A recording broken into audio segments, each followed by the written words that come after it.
అందరికీ నమస్కారం. నీ సహజ స్థితిలో ఉండు.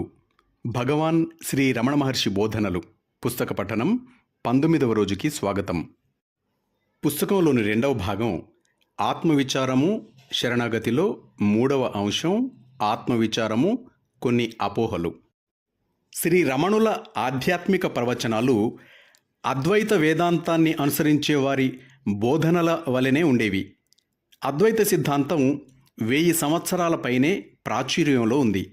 శ్రీ రమణులకు ఇతర అద్వైతులకు సిద్ధాంతపరంగా చాలా విషయాలలో ఏకీభావం ఉన్నా అభ్యాస పద్ధతులలో మాత్రం విభేదాలున్నాయి. శ్రీ రమణులు ఆత్మవిచార మార్గాన్ని అనుసరించమంటారు. ఇతర అద్వైతులు మాత్రం ఆత్మ ఒక్కటే సత్యము అనే యథార్థాన్ని మననం చేసుకుంటూ ధ్యానం చేయమంటారు. వారు చెప్పే పద్ధతి ఇది: అహం బ్రహ్మాస్మి వంటి మంత్రాలను జపించటం, లేక ఆ మంత్రాల అర్థం గురించి చింతిస్తూ ధ్యానం చేసి ఆయా మహావాక్యాల అంతరార్థాన్ని అనుభవసిద్ధం చేసుకోవడం. ఆత్మవిచారం నేనెవరిని అనే ప్రశ్నతో మొదలవుతుంది సాధారణంగా. కాబట్టి చాలామంది అద్వైతులు ఆ ప్రశ్నకి సమాధానం నేను బ్రహ్మాన్ని అనే భావంతో ఆ సమాధానాన్నే మననం చేసుకోమనేవారు. శ్రీ రమణులు ఈ అభ్యాసాన్ని ఖండించేవారు. ఎంతసేపు మనస్సు ఆ ప్రశ్నకి సమాధానాన్నే మననం చేసుకుంటూ ఉంటే అది ఎన్నటికీ తన మూలస్థానంలో చేరి మాయం కాదు అనేవారు. అట్లాగే నేనెవరిని అనే ప్రశ్నని ఒక మంత్రంగా భావించేవారిని విమర్శించేవారు. ఈ 2 పద్ధతులను అనుసరించేవారు అసలు ఆత్మవిచార మార్గము అంటే ఏమిటో గ్రహించలేదు అనేవారు.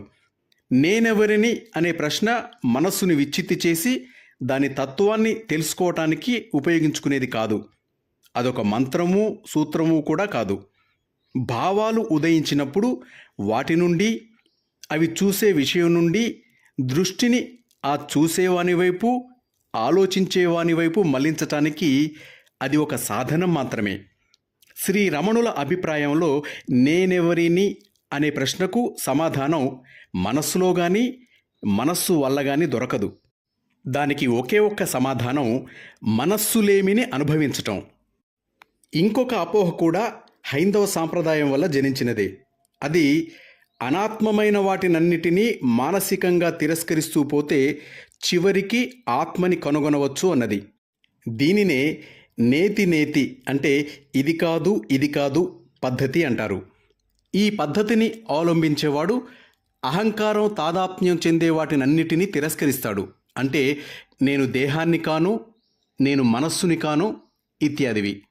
ఇట్లా తిరస్కరిస్తూ ఉంటే చివరికి పరిశుద్ధమైన స్థితిలో ఆత్మ అనుభవ సిద్ధమవుతుందని ఆశిస్తాడు. హిందూ తత్వం దీనినే ఆత్మవిచార పద్ధతి అంటుంది. శ్రీ రమణుల పద్ధతికి ఇదే పేరుండటం వల్ల 2 ఒక్కటేనన్న అభిప్రాయం ఏర్పడింది. ఈ సాంప్రదాయకమైన మనోవిచ్ఛేదాన్ని శ్రీ రమణులు తిరస్కరించేవారు. ఈ పద్ధతి కేవలం బౌద్ధికమైనదని, దీనిని అనుసరించటం వల్ల మనస్సుకి అతీతమైన స్థితిని చేరలేమని తన అనుచరులకు చెప్పేవారు శ్రీ రమణులు. ఈ అభ్యాసం యొక్క పాఠవం గురించి వారిని ప్రశ్నించినప్పుడు వారిట్లా అనేవారు: ఇటువంటి విచ్ఛేదం వల్ల అహం వృత్తి బలపడుతుంది. దేహము మనస్సు తాను కానంటూ తిరస్కరించే అహంకారం తనని తాను ధ్వంసం చేసుకోలేదు. అహం బ్రహ్మాస్మి అనేవారు, నేతి నేతి అనుకునేవారు ఒక విషయంలో ఏకీభవిస్తారు. ధృవపరుచుకోవటం వల్ల కానీ తిరస్కరించటం వల్ల కానీ మనస్సుతో ఆత్మని గ్రహించవచ్చని, తన వ్యాపకాల వల్లనే మనస్సు ఆత్మని చేరుకోగలదన్న నమ్మకమే ఆత్మవిచారమంటే ఉన్న అనేక అపోహలకు మూలం. ఈ నమ్మకానికి పరమ ఉదాహరణ ఇది. దేహంలో హృదయ కేంద్రం అనే దానిపైనే కేంద్రీకరించటమే ఆత్మవిచారం అంటే అని అనుకోవటం. చాలామంది ఇట్లా అనుకోవటానికి కారణం హృదయం గురించి శ్రీ రమణులు చెప్పిన దానిని సరిగ్గా అర్థం చేసుకోకపోవటం. ఈ అపార్థానికి కారణం ఏమిటో గ్రహించాలంటే ఆ విషయమై వారి అభిప్రాయాలను ఇంకొంచెం నిశితంగా గమనించాలి. అహం వృత్తి అంటే నేను అనే భావం యొక్క పుట్టుక గురించి వారు సాధారణంగా ఇట్లా చెప్పేవారు. ఛాతీలో కుడివైపు ఒక కేంద్రం నుండి ఉదయించి ఒక నాళం ద్వారా అది మెదడుకి వెళ్తుంది. ఈ కేంద్రాన్ని వారు హృదయ కేంద్రం అనేవారు. అహంవృత్తి ఆత్మలో లీనమైపోయినప్పుడు అది ఆ కేంద్రంలోకి వెళ్ళి మాయమైపోతుంది అనేవారు. ఆత్మస్ఫురణ కలిగినప్పుడు ఈ కేంద్రమే మనస్సుకి ప్రపంచానికి మూలం అని తెలియవస్తుంది అనేవారు. తమ దేహంతో తాదాత్మ్యం చెందేవారి సౌలభ్యం కోసం ఈ వర్ణనలు ఉదహరింపబడుతున్నాయే గాని ఈ మాటలు యథార్థాలు కావని కూడా శ్రీ రమణులు హెచ్చరించేవారు. నిజానికి ఈ హృదయం అనేది దేహంలో ఎక్కడా లేదు అనేవారు. అంతేకాక పరమోన్నత స్థాయిలో చూస్తే ఈ నేను అనే భావం ఛాతీలో కుడివైపున ఉండే ఈ కేంద్రంలో జనించదు, అందులో లయం కాదని అనేవారు. శ్రీ రమణులు తరచూ నేను అనేది ఎక్కడ ఉదయిస్తుందో కనుక్కోమనో, మనస్సుకి మూలస్థానం ఏమిటో కనుక్కోమనో అంటుండేవారు. అందువల్ల చాలామంది ఆత్మవిచారం చేసేటప్పుడు ఈ కేంద్రం పైన ఏకాగ్రత వహించాలని అర్థం చేసుకునేవారు. ఈ అవగాహనని శ్రీ రమణులు అనేక పర్యాయాలు నిరాకరించారు. మనస్సుకి కానీ నేను అనే భావానికి కానీ మూలం కనుక్కోవాలంటే ఆ అహంవృత్తిపై అవధానం కలిగి ఉండాలే గాని దేహంలో ఒక ప్రత్యేకమైన స్థలంపై కాదని చెప్పేవారు. ఈ కేంద్రంపై ఏకాగ్రత కలిగి ఉండటం మంచి అభ్యాసమే కావచ్చు, కానీ దానికి ఆత్మవిచారానికి ఏ సంబంధము లేదనేవారు. ఒక్కొక్కసారి ఆత్మని కనుగొనటానికి హృదయంపై ధ్యానం కలిగి ఉండటం మంచి పద్ధతే అనేవారు. అంతేకాని దీని అర్థం హృదయ కేంద్రంపై లగ్నం చేయటమని మాత్రం కాదు అనేవారు. ఆయన హృదయం యొక్క సహజ స్థితిని ధ్యానించమనేవారు. హృదయం యొక్క సహజ స్థితి ఒక కేంద్రం కాదు, అది సర్వవ్యాప్తమైన ఆత్మ.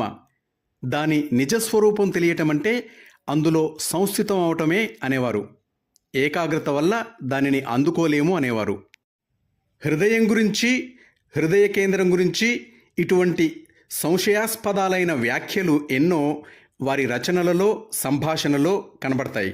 కానీ ఈ కేంద్రంపై ఏకాగ్రత నిలిపి ఆత్మవిచారాన్ని అభ్యాసం చేయాలంటూ ఒక్క వాక్యమైనా ఎక్కడా లేదు. నిజానికి వారి మాటలని జాగ్రత్తగా పరిశీలిస్తే తేలేది ఇది. ఆత్మానుభూతిలో ఒక భాగం ఈ కేంద్రం గురించిన ఎరుక.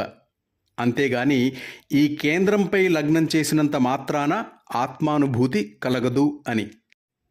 ఈ అంశంపై పృచ్ఛకుల ప్రశ్నలకు భగవాన్ సమాధానాలు విందాం. భగవాన్, నేనెవరిని అని నన్ను నేను ప్రశ్నించుకొని నేను అంటే శరీరం కాదని తిరస్కరిస్తాను, నేను అంటే ప్రాణం కాదని తిరస్కరిస్తాను.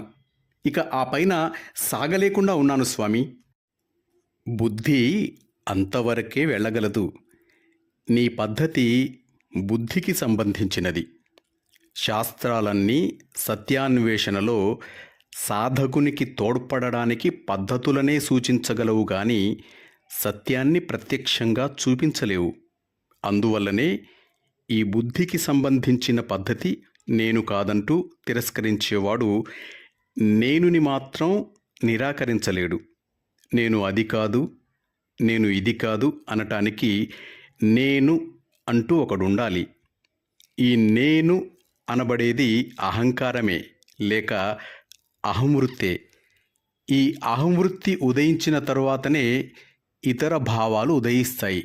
కాబట్టి అన్నింటికీ మూలం నేను అనే భావమే. ఆ మూలాన్ని పెకిలించి వేస్తే మిగిలినవన్నీ పెకిలించుకుపోతాయి. అందువల్ల నేను యొక్క మూలాన్ని అన్వేషించు. నేనెవరిని అని నిన్ను నీవు ప్రశ్నించుకో. మూలాన్ని కనుగొన్నావంటే మిగిలిన భావాలన్నీ మాయమైపోతాయి. మిగిలేదల్లా శుద్ధమైన ఆత్మే.